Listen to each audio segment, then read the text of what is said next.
Como hemos visto antes, los diseños curriculares para la enseñanza de las ciencias naturales se organizan en torno a ciertos conceptos estructuradores que resultan organizadores de núcleos de contenidos. La noción de interacción es uno de estos conceptos y es entendida como punto de partida para comprender la organización del medio. Es la relación entre elementos materiales en la que se produce una influencia mutua que modifica de alguna manera las características de esos objetos y el sistema formado por ellos. En particular, dentro de la misma física, es un concepto estructurador para la comprensión, tal como lo muestra esta cita del texto de Alonso Fim. La física es una ciencia cuyo objetivo es el estudio de los componentes de la materia y sus interacciones. En términos de tales componentes e interacciones, el científico intenta explicar las propiedades generales de la materia, así como los demás fenómenos naturales que observamos. Uno de los logros importantes en las últimas décadas ha sido la reducción de diferentes fenómenos a unas pocas interacciones básicas o elementales entre los componentes de la materia. Parece haber hasta el momento 4 tipos de interacciones entre partículas: la interacción gravitatoria, la electromagnética, la débil y la nuclear o fuerte. Cada una de ellas está asociada con ciertos fenómenos y ciertas propiedades de la materia. Las fuerzas fundamentales o interacciones se asocian a fuentes. La fuente puede considerarse tanto el origen de una fuerza como el ente sobre el que actúa esa fuerza. La masa, por ejemplo, es la fuente de la fuerza gravitatoria. La carga eléctrica lo es de la fuerza electromagnética.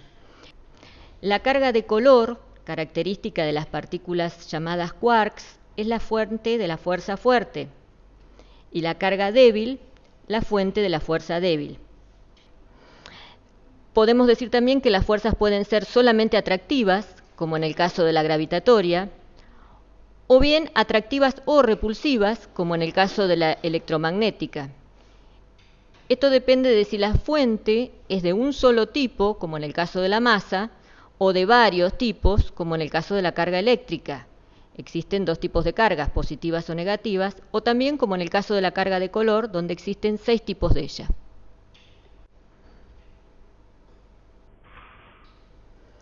En la tabla que tenemos aquí adelante se destacan algunas características importantes de las 4 fuerzas de la naturaleza, como es la intensidad relativa, el alcance, las propiedades de la materia con las que están asociadas y las partículas que son mediadoras en esas interacciones. En el caso de la intensidad, la interacción fuerte se ha tomado como unidad. En la última columna de la tabla se han incluido los nombres de las partículas mediadoras. Hay que recordar, para tener en cuenta esta noción, que en la física moderna las fuerzas son transmitidas por el intercambio de esas partículas mediadoras de las que ya vamos a hablar, que son las que desempeñan el papel de portadoras del momentum. La partícula mediadora de la fuerza fuerte es el gluón, del que hay evidencia experimental. En realidad, la fuerza fuerte actúa sobre los quarks, los que son constituyentes de los protones y neutrones. Se trata de una fuerza atractiva que actúa sobre los nucleones, intentando conservar la estabilidad del núcleo y contrarrestando la fuerza electromagnética repulsiva que se da entre los protones. La fuerza débil si se la compara con la fuerza fuerte, es decir, débil en intensidad, es la que se asume como responsable de los decaimientos beta.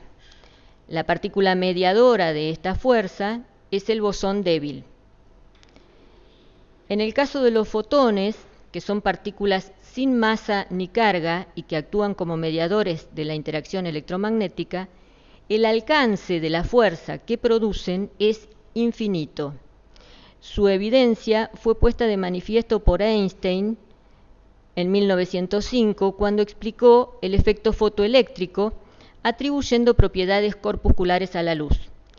Hasta hoy se supone que el gravitón es la partícula mediadora en la interacción gravitatoria, asumida como la interacción más débil de todas. De este caso no tenemos aún evidencia experimental. Para poder apreciar la importancia de la noción de interacción gravitatoria y referirnos a la ley de gravitación universal dentro de la física, vamos a comenzar por plantear el problema que se estaba intentando resolver al momento en que se presenta esta ley. El hecho puntual era describir el movimiento de los planetas alrededor del Sol. A principios del siglo XV hubo importantes debates acerca de si realmente los planetas se movían alrededor del Sol o no.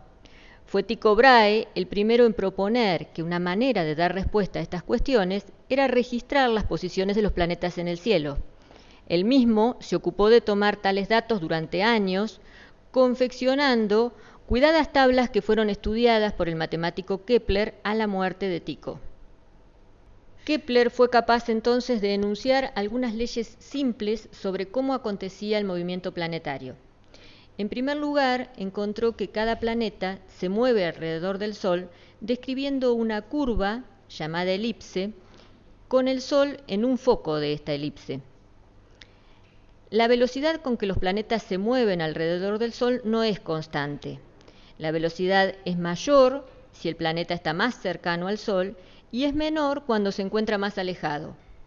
Dicho de otra manera, si en la figura de la elipse que describe un planeta alrededor del Sol se considera el radiovector desde el Sol hasta un punto de la órbita del planeta en dos intervalos de tiempo sucesivos, digamos separados por una semana, se advierte que el radiovector barre áreas iguales en tiempos iguales.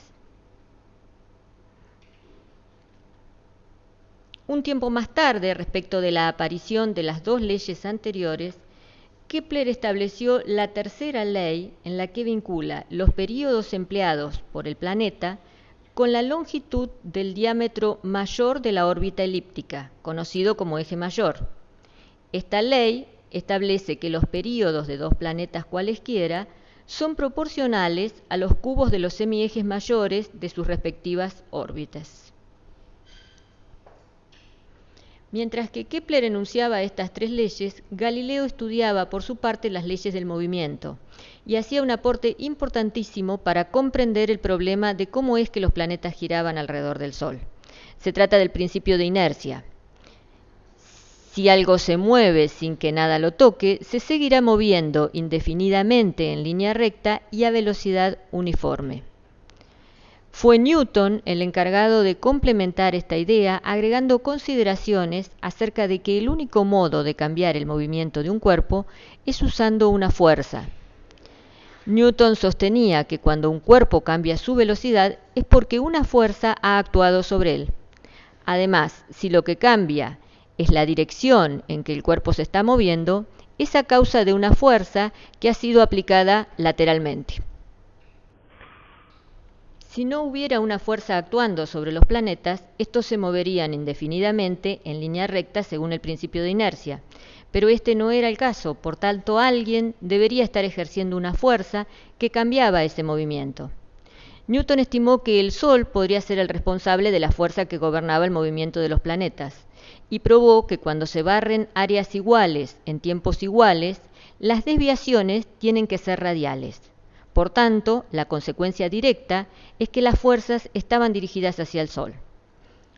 Analizando la tercera ley de Kepler, Newton llegó a la conclusión de que si se comparan dos planetas a diferentes distancias del Sol, las fuerzas deben ser inversamente proporcionales a los cuadrados de sus respectivas distancias.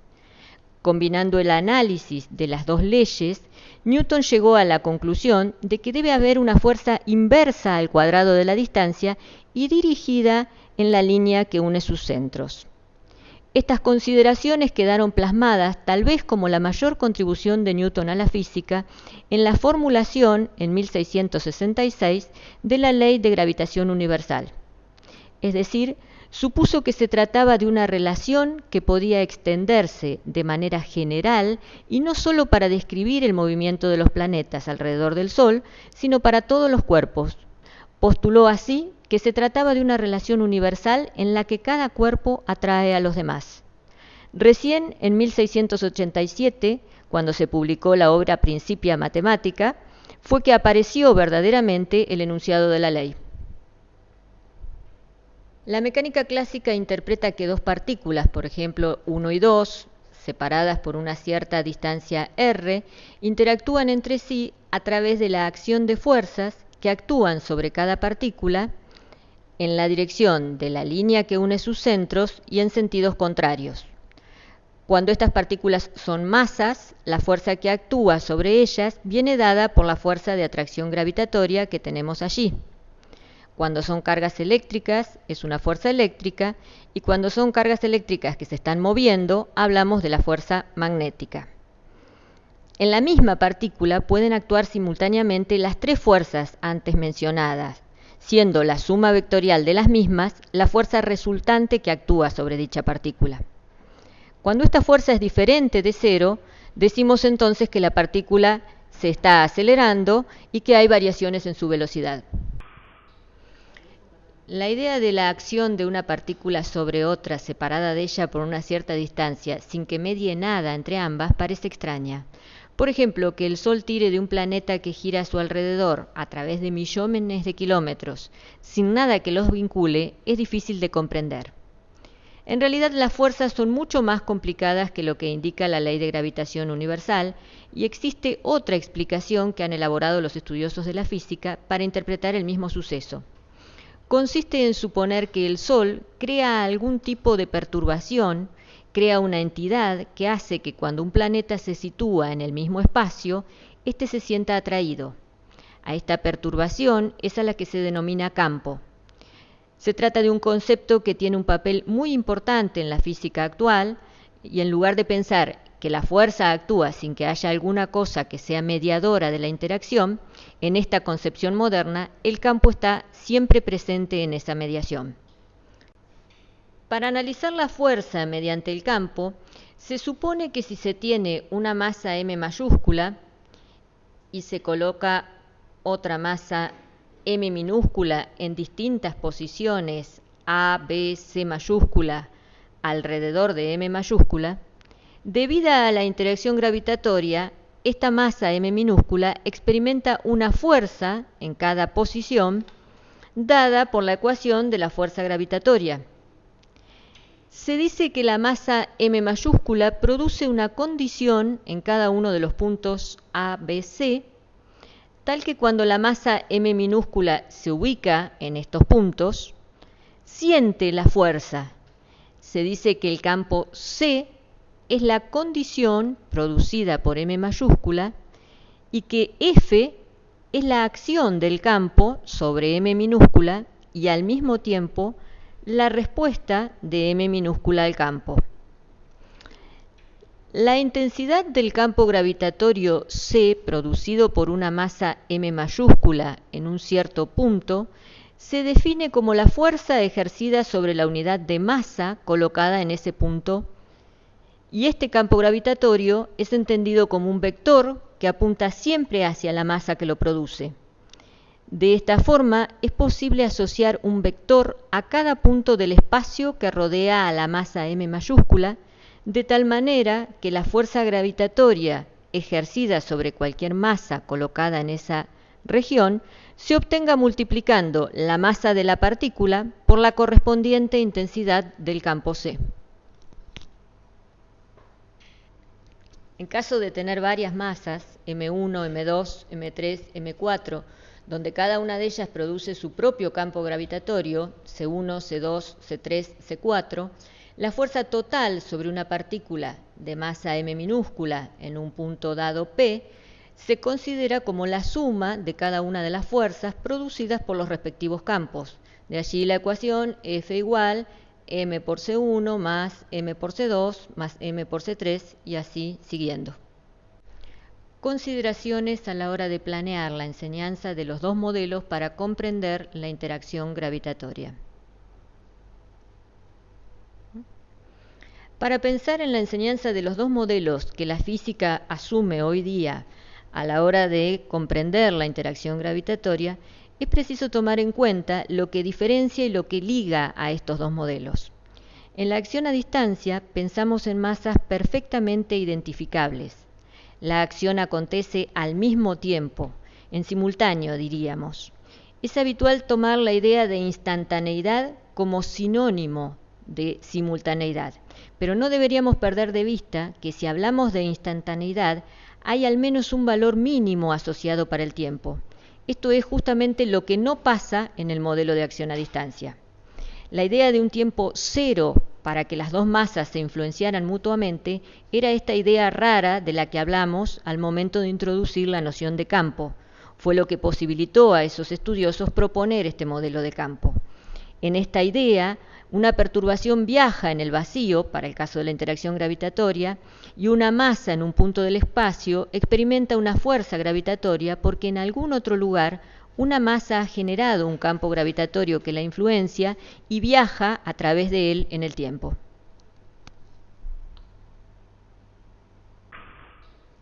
Por último, enunciamos un conjunto de observaciones que como docentes no podemos dejar libradas al azar y se vuelven necesarias a la hora de pensar en la enseñanza de este tema.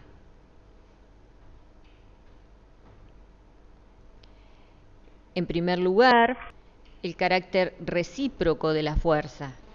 La fuerza tiene la misma intensidad sobre los dos elementos que actúa, de allí que marcamos el valor absoluto de ella.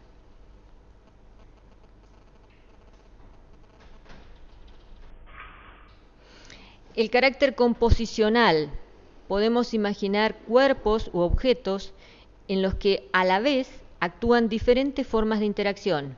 Por ejemplo, cuando pensamos en una partícula cargada, además de las probables fuerzas eléctricas que experimente, también experimenta por tener masa una interacción gravitatoria.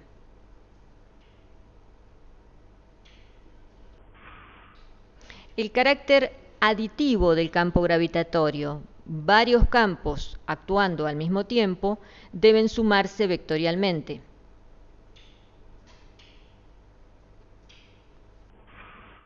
Como mencionamos antes, la cuestión del tiempo es relevante.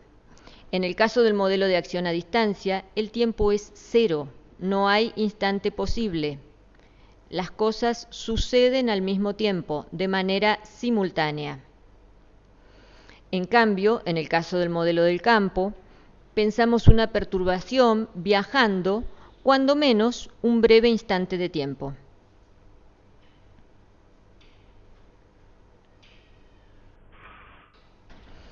La interacción gravitatoria actúa tanto sobre objetos celestes, los del universo, como en objetos del mundo cotidiano, el mesocosmos, como a nivel microscópico. La única condición para hablar de interacción gravitatoria es tener una masa. Actúa incluso si los objetos se mueven, si están quietos, si están muy alejados o si están muy próximos. Esa no la vi.